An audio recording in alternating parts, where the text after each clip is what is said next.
जुकाम हो गया, क्या करें जी? तो बहुत अच्छी दवा हल्दी, हल्दी का दूध पियो, हल्दी का पानी पी लो, पानी बॉईल करो, हल्दी डाल के चाय की तरह से पी लो। हल्दी का दूध तो हम सभी जानते हैं, सर्दी ठीक करता है। खांसी हो जाए, सर्दी के साथ खांसी हो जाए तो आदी, आदी माने अदरक, अदरक का रस ले लो, थोड़ा पान का रस ले लो, दोनों बराबर मात्रा में मिलाओ, हल्का गर्म करो, शहद मिला के पी लो। ये खांसी को ठीक कर देता है और खांसी के साथ सर्दी को भी ठीक कर देता है और सूखी खांसी को भी ठीक करता है।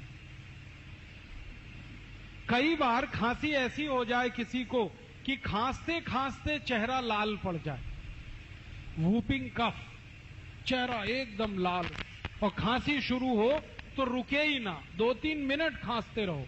ऐसी खांसी में अदरक ले लो आधी और उसको भून लो, आग में भूनो, आग जलाओ गैस बर्नर पे, उसमें अदरक को चिमटे में पकड़ के भून लो।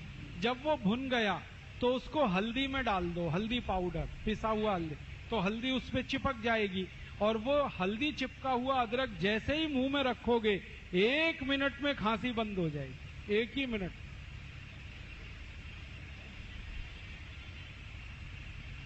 इतनी बढ़िया दवा। और एक दवा बताता हूं आपको अपने घर में खांसी की। अनार है ना, अनार, इसको गर्म करके खाओ। वैसे तो अनार ठंडा खाया जाता है, लेकिन अनार के दाने, इनका या तो रस निकाल लो, उसको गर्म करके पी जाओ, खांसी ठीक करेगा, या अनार के दानों को गर्म करके खा लो चबा के, तो भी खांसी ठीक करेगा। और एक अच्छी दवा है अपने घर में, ये जो काली मिर्च है, गोल मिर्च, इसके 2 टुकड़े मुंह में रखो पीस और चूसना शुरू करो, खांसी एकदम बंद करता है। दालचीनी का टुकड़ा मुंह में चूसना शुरू कर दो, खांसी बंद कर देता है। राजू दीक्षित जी के विचारों को जन जन तक पहुंचाना, इसलिए इस वीडियो को लाइक, सब्सक्राइब और अपने मित्रों में शेयर करिए। धन्यवाद।